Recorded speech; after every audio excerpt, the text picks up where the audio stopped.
Assalamualaikum warahmatullahi wabarakatuh. Saya Muhammad Rahmatullah, kelas MN19C.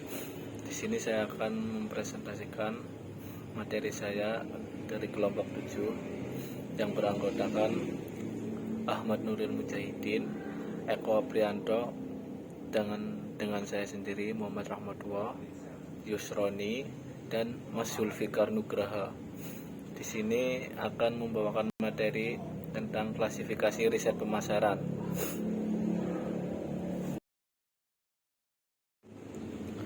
Untuk slide berikutnya, rumah pengrajin mandiri. Rumah ini berlokasi di Perumahan Citra Gardenia Residence Blok Kenanga nomor 12A Desa Cibalong Sari Kelari Kerawang. Untuk profil UMKM dari ini, untuk nama pemilik usahanya Rumah Pengrajin Mandiri. Alamatnya di Perumahan Citra Gardenia Residen Blok Kenanga 012A. Untuk sejarah perusahaan ini didirikan pada tanggal bulan Desember 2021. Nama pemilik usaha ini ialah Bapak Idi Darmadi. Untuk jumlah karyawannya tersendiri ada 3 orang tenaga ahli, ditambah tenaga kerja anyaman dari warga sekitar. Jadi usaha ini sangat bermanfaat bagi warga sekitarnya ya, untuk memasukkan orang yang sedang belum bekerja dan bisa bekerja. Untuk produknya yaitu meja, kursi, tempat penyimpanan, lemari, dan aneka macam kerajinan rotan yang lainnya. Untuk bahan utamanya sendiri yaitu kayu balok, rotan sintetis, dan paku. Untuk wilayah pemasarannya, kerajinan ini yaitu di Kerawang dan sekitarnya.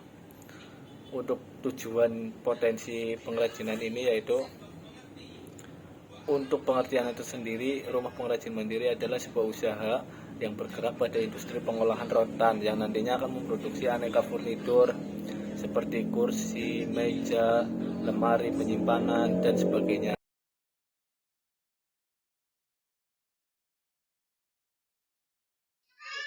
Terima kasih atas kesempatan yang diberikan. Saya Ahmad Nuril Mujahidin akan mempresentasikan hambatan dan solusi yang sudah kami berikan kepada Rumah Pengrajin Mandiri Kerawang. Dari mulai hambatan terkait dengan suplai bahan yang nanti akan dijelaskan terkait dengan bagaimana kerjasama yang sudah dibuat dengan pemasok di Cirebon. Kemudian yang kedua adalah terkait dengan SDM yang terbatas. Nanti akan dijelaskan terkait dengan proses pendaftaran UMKM ke dinas terkait untuk memperoleh akses pelatihan keterampilan. Kemudian terkait hambatan biaya logistik yang tinggi, nanti akan dijelaskan juga bagaimana UMKM ini sudah bekerja sama dengan logistik partner. Kemudian terkait dengan pemasaran yang masih minim, nanti akan dijelaskan terkait dengan bagaimana UMKM ini mulai memasarkan produknya di marketplace maupun juga di media sosial. Saya lanjutkan ke pembahasan pertama terkait dengan suplai bahan. Terkait dengan perkembangan solusi yang sudah kami berikan kepada UMKM Rumah Pengrajin Mandiri Kerawang terkait dengan suplai bahan, di mana kendala yang dihadapi sebelumnya adalah proses pembelian bahan baku yang rumit dan tidak efisien dikarenakan pengrajin harus datang langsung ke suppliernya untuk memilih bahan dan membawa bahan baku tersebut ke Kerawang. Hanya saja kondisi tersebut menjadikan proses pembelian yang rumit dan tidak efisien. Dan solusi yang sudah kami sampaikan ke pemilik usaha ialah dengan melakukan kerjasama dengan supplier, dan kondisi yang terjadi saat ini adalah pembelian dilaksanakan lebih mudah karena supplier sudah percaya dengan Rumah Pengrajin Mandiri, sehingga proses pembelian bisa langsung dilakukan dengan telepon tanpa harus datang langsung. Kemudian selain dari itu ada opsi lain, kerjasama lain juga yang dilakukan antara. Ya, selanjutnya saya akan menjelaskan tentang perkembangan solusi terkait SDM yang terbatas. Jadi di sini ada hambatan, yaitu rekanan SDM warga sekitar belum mampu menganyam motif yang sulit. Sebagaimana informasi yang kami sampaikan sebelumnya, bahwa untuk SDM ini sistemnya borongan, bekerja sama dengan warga sekitar. Jadi terkait hambatan ini, kami memberikan solusi untuk mendaftarkan UMKM ke dinas terkait untuk mendapatkan akses pelatihan keterampilan. Kemudian dari implementasinya sendiri terkait pendaftaran UMKM ke dinas terkait saat ini masih dalam proses. Di samping proses tersebut, owner secara mandiri sudah melakukan observasi mandiri menggunakan media YouTube dan sudah mempraktikannya sehingga mampu mengupgrade skill dalam menganyamnya. Kemudian di sini ada gambaran hasil produk sebelum melakukan observasi mandiri dan sesudah. Sebagaimana gambar yang ditampilkan di sini, bahwa hasil produk anyamannya masih kurang variatif, masih biasa-biasa saja. Namun di sini setelah melakukan observasi sendiri, hasil dari produk anyamannya lebih variatif. Mungkin itu yang bisa saya sampaikan. Terima kasih.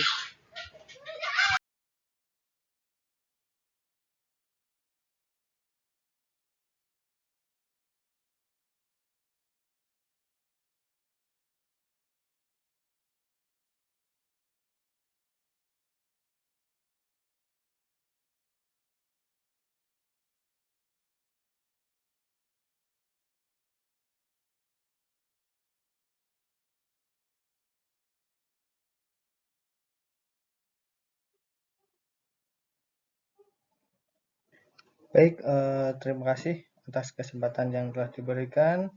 Jadi di sini saya ingin menjelaskan mengenai perkembangan solusi dari problem yang sebelumnya, yaitu biaya logistik yang tinggi. Biaya pengiriman yang mahal dikarenakan pemilik usaha belum memiliki armada untuk pengiriman produk ke konsumen maupun untuk membeli bahan baku. Itu kasus yang sebelumnya.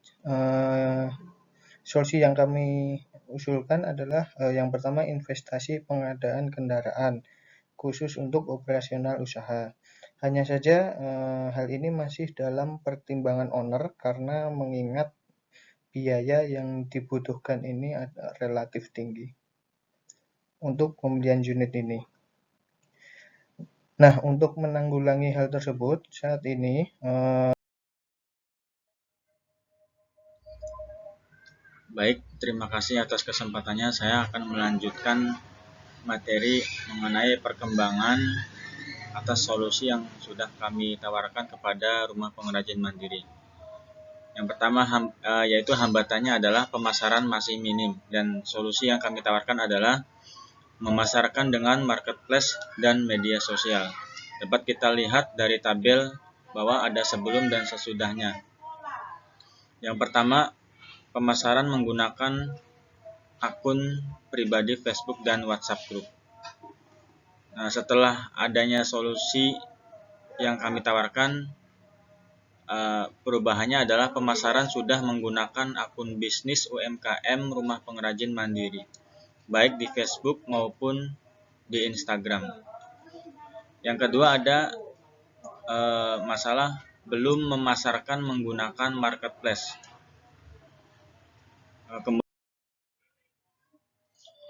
Kemudian ini sebagai eviden dari solusi yang sudah kami tawarkan kepada rumah pengrajin mandiri. Sebelumnya, rumah pengrajin mandiri masih menggunakan akun Facebook pribadi, yaitu dengan nama Idi Darmadi sebagai ownernya sendiri.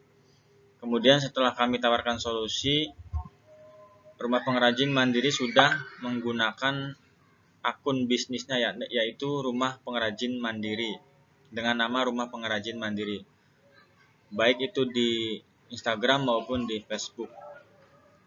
Mungkin cukup sekian dari kami. Kurang lebihnya mohon maaf. Wassalamualaikum warahmatullahi wabarakatuh.